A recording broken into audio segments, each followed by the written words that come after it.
એટલે વાત વાતમાં છોકરાઓ એકબીજાને શું કહે, શું કોઠા, શું કોઠા.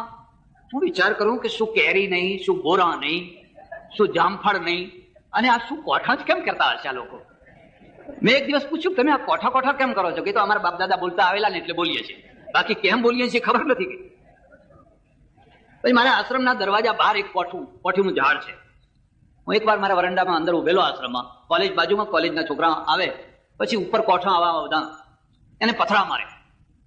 પથ્થરો છે ને એ જઈને કોઠાને વાગે, કોઠું હાલી જાય પણ નીચે ના પડે.